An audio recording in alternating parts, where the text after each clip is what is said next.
Ano-ano nga ba ang mga kaso na hindi na pwedeng dumaan sa barangay ayon sa Local Government Code, Section 408? Una, where one party is the government or any subdivision or instrumentality thereof.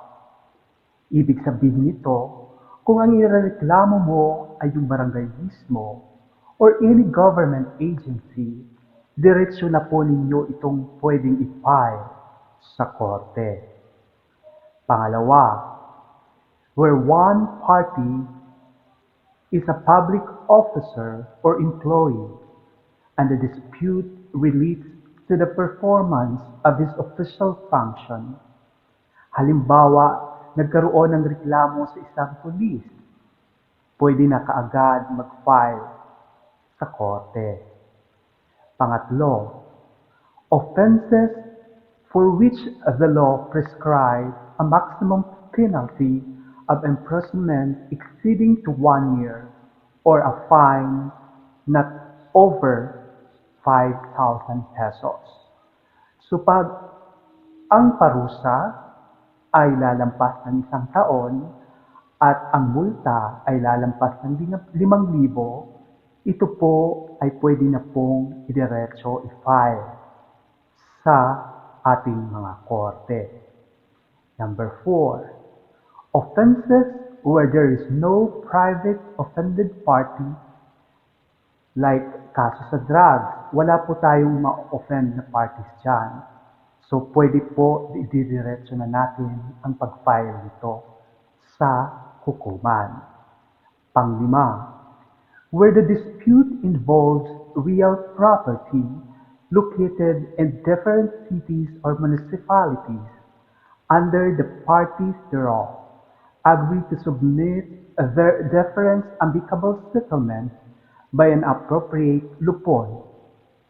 Pero dapat magkasundo ang dalawang partido at pag hindi nagkasundo o nag-agree sila sa isa't isa, pwede na rin agad directly i-file sa korte. Pang-anim, dispute involving parties who actually reside in barangay of different cities or municipality, except where such barangay units adjoin each other and the party agree to submit their differences to amicable settlement by an appropriate lupon. Halimbawa, ang sitwasyon na ito, taga Marikina yung isa, taga Cainta ang isang barangay. Pero kung ito ay magkalapit ang kanilang barangay, dahil nga boundary within Caintaan and Marikina, magkalapit sila, pwede po ito. Saan ka barangay dapat mag-file ng kaso at ano ang proseso? What are the venues of action to file?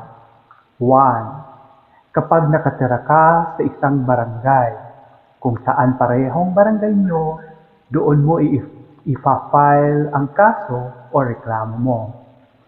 Pangalawa, kapag magkaiba ang barangay, ang rules dito ay kung saan nakatira ang nagrereklamo, doon siya magpa-file.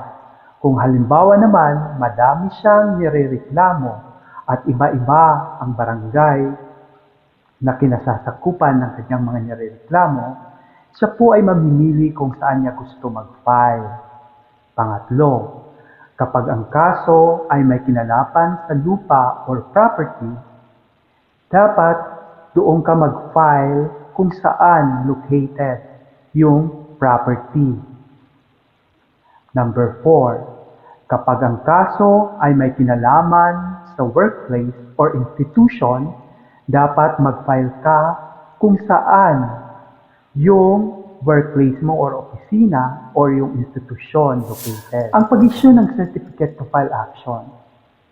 Unang dahilan, kung sa kabila ng pag-uusap o sa kabilang partido ay walang chance na magkasundo sa harap ng pangkat o lupon, ito po ay dahilan para bigyan na kayo ng CFA.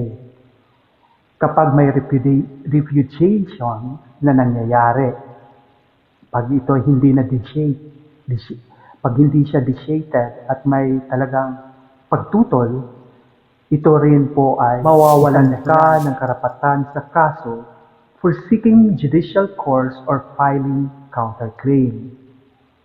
Kasi nga, hindi ka sumipot. Ikaw ay mawawalan ng karapatan na iakyat ang kaso sa korte or magkaroon ng kontrademanda sa reklamo sa iyo. Ayan po ay isa sa mga reason o magiging disadvantage mo pag hindi ka sumipot. Pero may mga exemption to the rules naman dito para sa hindi pagsipot sa summons. Halimbawa, nagkasakit ka, o may sakit ka, o may iba pang mabibigat na kadahilanan kaya hindi ka makakadalo sa imbitasyon. Mawawalan ka ng karapatan sa kaso for seeking judicial course or filing counterclaim. Kasi nga, hindi ka sumipot. Ikaw ay mawawalan ng karapatan na iakyat ang kaso sa korte or magkaroon ng kontrademanda sa reklamo sa iyo. Ayan po ay isa sa mga reason o magiging disadvantage mo pag hindi ka sumipot. Pero may mga exemption to the rules naman dito para sa hindi pagsipot sa summons. Halimbawa, nagkasakit ka, o may sakit ka, o may iba pang mabibigat na kadahilanan kaya hindi ka makakadalo sa imbitasyon. Mawawalan ka ng karapatan sa kaso for seeking judicial course or filing counterclaim. Kasi nga, hindi ka sumipot. Ikaw ay mawawalan ng karapatan na iakyat ang kaso sa korte or magkaroon ng kontrademanda sa reklamo sa iyo. Ayan po ay isa sa mga reason o magiging disadvantage mo pag hindi ka sumipot. Pero may mga exemption to the rules naman dito para sa hindi pagsipot sa summons. Halimbawa, nagkasakit ka, o may sakit ka, o may iba pang mabibigat na kadahilanan kaya hindi ka makakadalo sa imbitasyon. Pero may mga exemption to the rules naman dito para sa hindi pagsipot sa summons. Halimbawa, nagkasakit ka, o may sakit ka, o may iba pang mabibigat na kadahilanan kaya hindi ka makakadalo sa imbitasyon sa iyo. Saan ka barangay dapat mag-file ng kaso at ano ang proseso? What are the venues of action to file? 1. Kapag nakatira ka sa isang barangay, kung saan parehong barangay nyo, doon mo ipa-file ang kaso o reklamo mo. Pangalawa, kapag magkaiba ang barangay, ang rules dito ay kung saan nakatira ang nagrereklamo, doon siya magpa-file. Kung halimbawa naman, madami siyang nirereklamo at iba-iba ang barangay na kinasasakupan ng kanyang mga nirereklamo, siya po ay mamimili kung saan niya gusto mag-file. Pangatlo, kapag ang kaso ay may kinalapan sa lupa or property, dapat doon ka mag-file kung saan located yung property.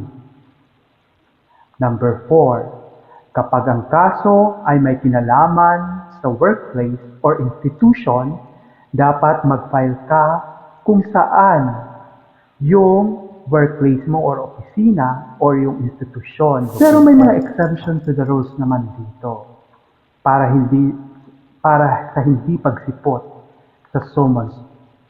Halimbawa, nagkasakit ka, o may sakit ka, o may iba pang mabibigat na kadahilanan kaya hindi ka makakadalo sa imbitasyon sa iyo. Ang hindi pagsipot sa summon ng barangay ikaw ay pwedeng maasunto ayon sa Section 515, refusal or failure of any party or witness to appear before the lupon ng pangkat katarungang pambarangay under Section 7, Book 3. Pwede kayong makasuhan ng indirect contempt of court. Ayon yan sa Section 7. At ang punishment ng indirect contempt of court, pwede kang mag-fine o makulong. Ang fine po nito ay hindi po hihigit sa 5,000 at ang pagkakulong naman ay hindi po hihigit ng 1 buwan. Bakit siya makakasuhan ng indirect contempt? Dahil sa hindi siya umasal ng maayos, dahil hindi niya sinunod ang kanyang summons, mawawalan ka ng karapatan sa kaso for seeking judicial course or filing counterclaim. Kasi nga, hindi ka sumipot. Ikaw ay mawawalan ng karapatan na iakyat ang kaso sa korte or magkaroon ng kontrademanda sa reklamo sa iyo. Ayan po ay isa sa mga reason kung magiging disadvantage mo pag hindi ka sumipot. Pero may mga exemption to the rules naman dito para sa hindi pagsipot sa summons. Halimbawa, nagkasakit ka, o may sakit ka, o may iba pang mabibigat na kadahilanan kaya hindi ka makakadalo sa imbitasyon sa iyo. Saan ka barangay dapat mag-file ng kaso at ano ang proseso? What are the venues of action to file? 1. Kapag nakatira ka sa isang barangay, kung saan parehong barangay nyo, doon mo ipa-file ang kaso o reklamo mo. Pangalawa, kapag magkaiba ang barangay, ang rules dito ay kung saan nakatira ang nagrereklamo, doon siya magpa-file. Kung halimbawa naman, madami siyang nirereklamo at iba-iba ang barangay na kinasasakupan ng kanyang mga nirereklamo, siya po ay mamimili kung saan niya gusto mag-file. Pangatlo, kapag ang kaso ay may kinalapan sa lupa or property, dapat doon ka mag-file kung saan located yung property. Number 4, kapag ang kaso ay may kinalaman sa workplace or institution, dapat mag-file ka kung saan yung workplace mo or opisina or yung institusyon located. How to file a case in barangay, katulad ng mga small claims, nagagatang aso, may halamang nakausli sa kabilang pader, mga tangkay na halaman, at iba pa. Ito po ang mga sumusunod. 1. Dapat mong alamin kung saang barangay ang iyong inireklamo. Kung parehas ba ang barangay nyo o hindi. Kung parehas bang municipality cities nyo o hindi. Mas maigi kung nakasulat din ng detalyado ang iyong reklamo sa barangay. At doon ay tatanungin ka ng iyong reklamo sa barangay at saka mag-i-issue ng summon ang barangay sa taong inireklamo mo. Dapat sundin ang summon ng inireklamo. Kung hindi susunod, pwede kang maasunto, which is indirect contempt of court. Or pwede din yung barangay mismo ang mag-file ng indirect contempt. Pwede po ikaw ang mag-file ng indirect contempt o yung barangay kung hindi po susunod o sisipot yung isinomon na inireklamo mo para ipaliwanag ang kanyang panig. At paghaharapin po kayo, kung halimbawa dumating siya, paghaharapin kayo ang magkabilang partido para magkasundo. Kung hindi naman magkasundo, ito ay i-refer ng barangay sa lupon o pangkat, lupong taga pagkapayapa. At doon kayo po ay mamimili ng tatlong membro ng pangkat para maging tagapagkasundo nyo. At doon mag-uumpisa ang pagdinig at ito po ay usually 1, 2, 3 series ang hearing. Oo. Hanggang magkasundo kayo o kung hindi man kayo magkakasundo, after 3 hearings, saka kayo i-issuehan ng certificate to file action. Pag nagkasundo, pwede na po i-repudiate ang napagkasunduan ng kahit sinong partido sa loob ng 10 araw. Ibig sabihin nito, ang grounds ng repudiation ay vitiated or nag-agree na siya sa napagkasunduan with consent or without intimidation. Pwede na niya itong i-repudiate. Ang repudiate po ay ginagawa sa pamamagitan ng pag-file ng sinumpaang salaysay sa barangay na duminig ng kaso at nakalahad doon ang grounds kapag may repudiation. Ang barangay ay kailangan mag-issue ng certificate of action. So, kailangan pag nagkasundo kayo, dapat ito ay bukal sa loob nyo at walang intimidation na nangyari. At kung may repudiation naman, so mapipilitan na talaga na mag-issue ng certificate to file action ang barangay. Ano ang layunin ng katarungang pambarangay? Una, para mabawasan o maiwasan ang indiscriminate filing ng mga kaso para matulungang ma-decongest ang mga kaso sa korte. Pangalawa, para maging mabilis ang pagresolba ng kaso. Yan po ang kadahilanan at layunin ng katarungang pambarangay. Bakit ikaw ay i-issuehan ng certificate to file action? 1. Kung sa kabilang pag-uusap o sa madaming pag-uusap ng bawat partido sa harap ng pangkat hindi kayo nagkasundo, ito ay isang reason para bigyan po kayo ng certificate to file action. Usually, mga 3 beses kayong paghaharapin. On the 3rd, on the 4th, saka kayo i-issuehan ng CFA. Pangalawa, kapag may repudiation na nangyayari, kapag may pagtutol at hindi talaga ayaw talaga, so ayaw nilang ma-shape yung reklamo sa kanila o yung inireklamo sa kanila, yun po ay isang reason din para kaagad kayo bigyan ng certificate to file action. So, halimbawa, nagkasundo na kayo sa inireklamo nyo. Ano po ang gagawin? Ito po ay magkakaroon kayo ng settlement. At yung settlement na yon ay final and executory. Bibigyan po kayo ng 10 araw para mag-repudiate. Kung walang repudiation o pagtutol doon sa settlement, ayun po ay i-implement na niya. I-execute na niya.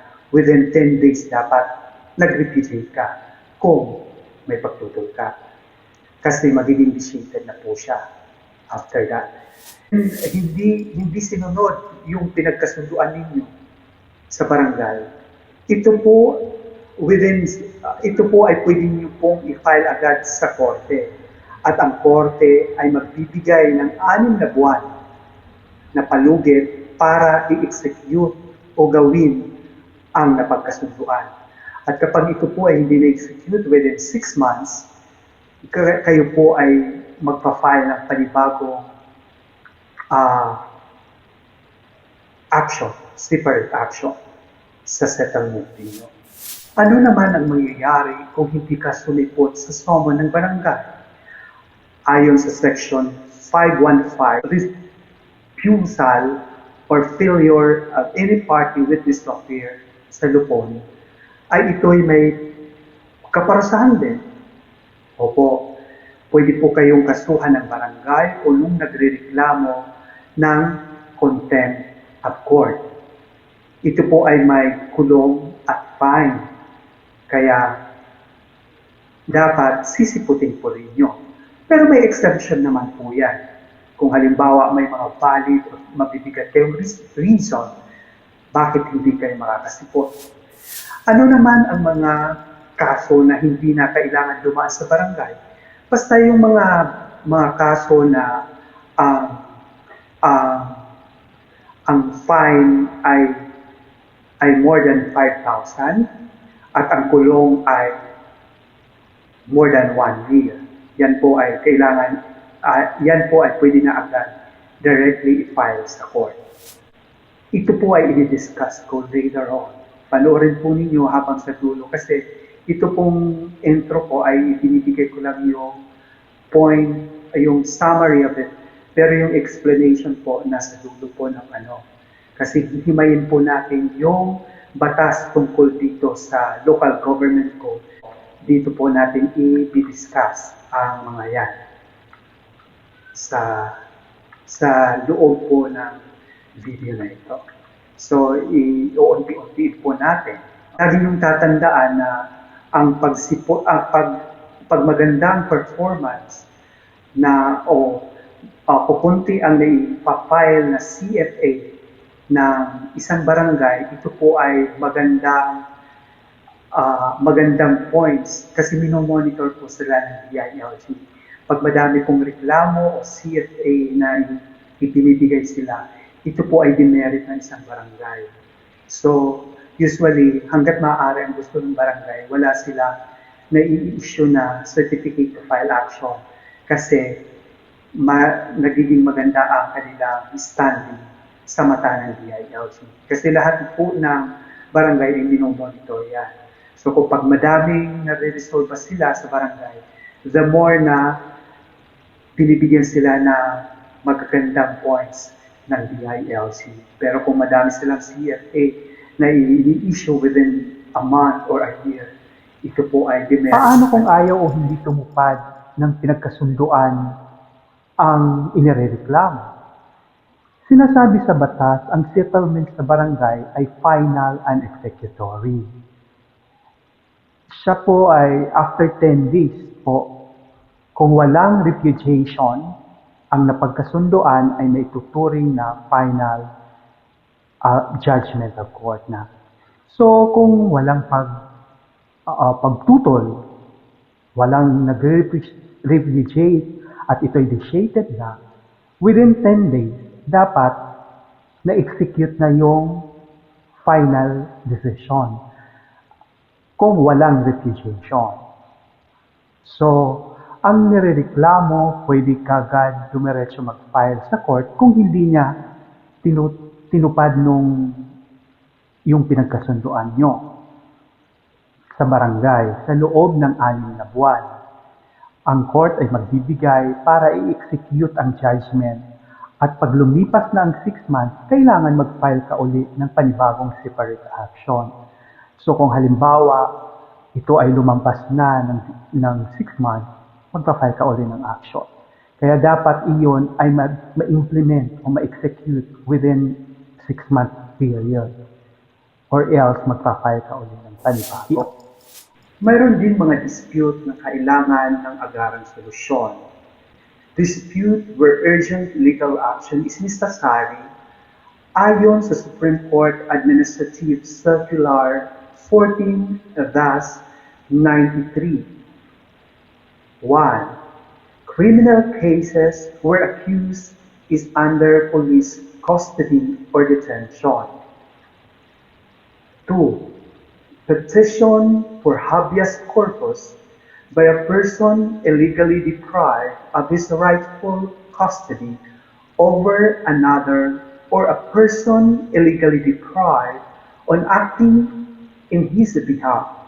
Papasok din dito ang habeas corpus na dapat mabilisan ito. Hindi pwedeng patagalin like gusto mo ng custody ng bata, pwede din agad-agad na i-may-file. 'File through habeas corpus sa korte.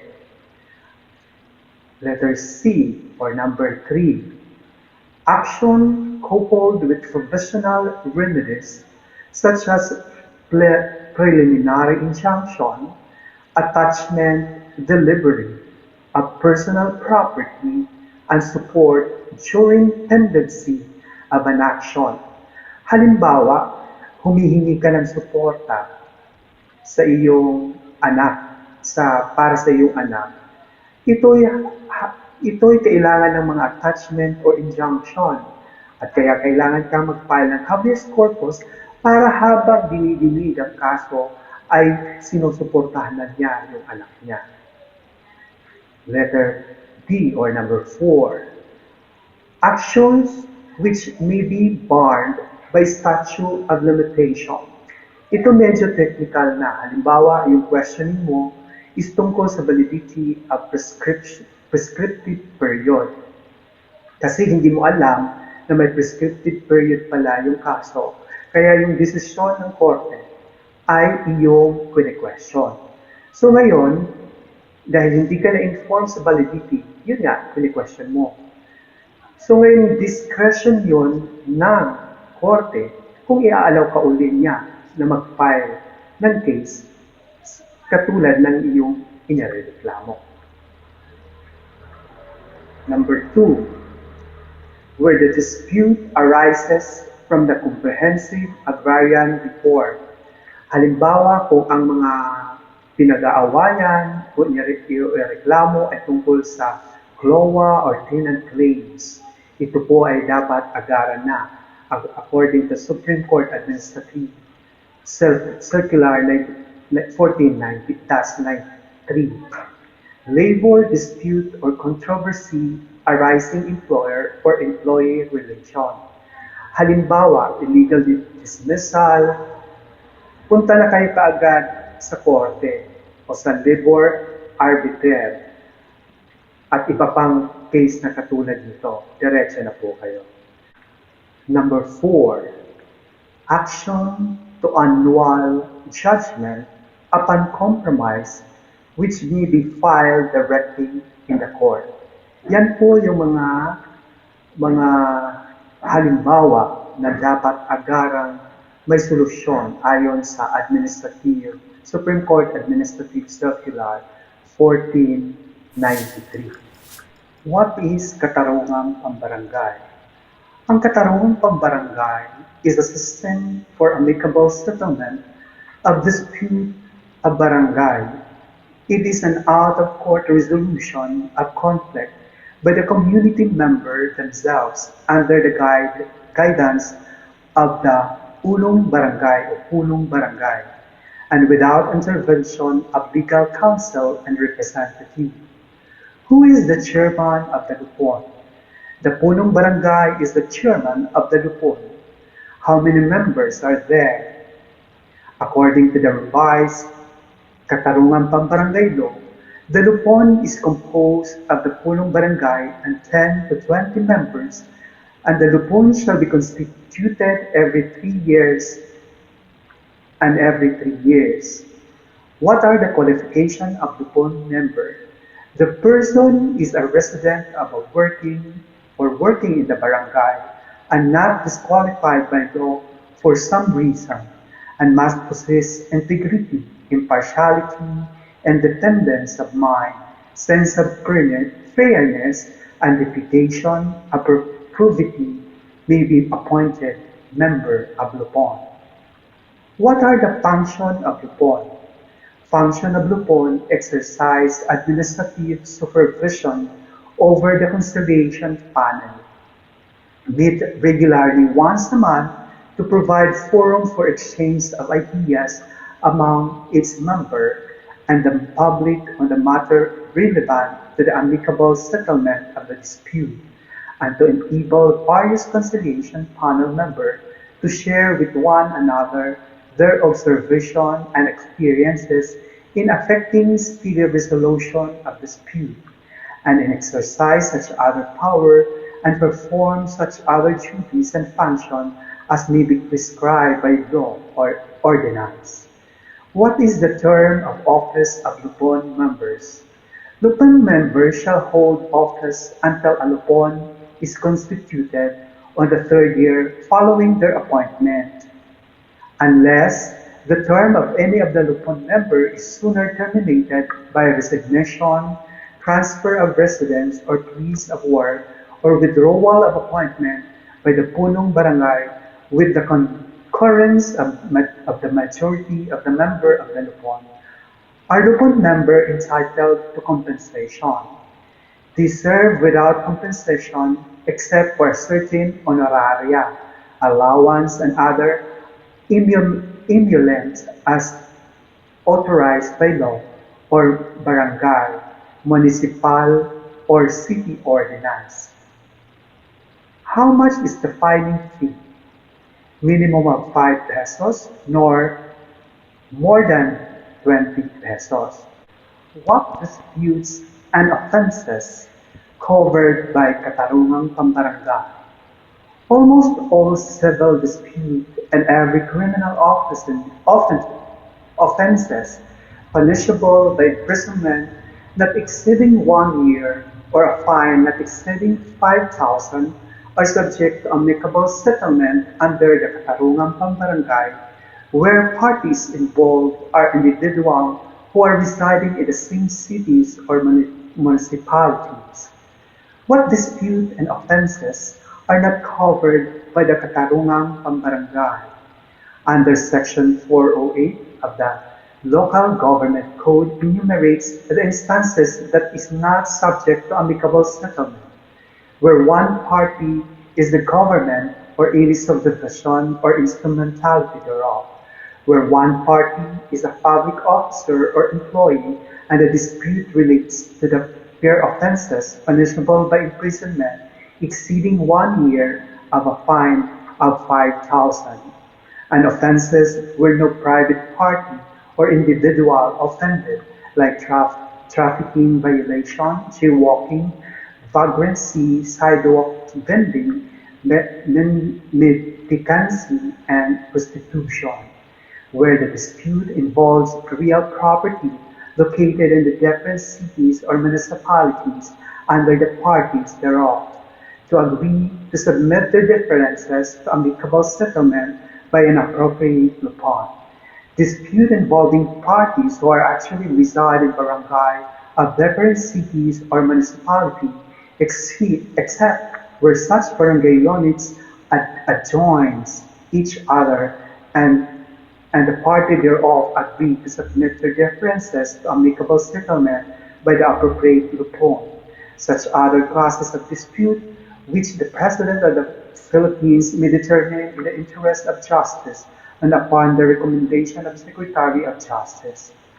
Can an individual file directly in court? Answer: no, unless personal confrontation of party has already taken place and resulted to a failure in the settlement of such case.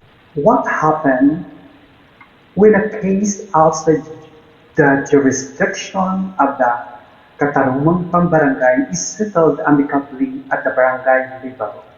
Answer: any settlement or arbitration on dispute not covered by the Katarungang Pambarangay does not have the force and effect of a court judgment.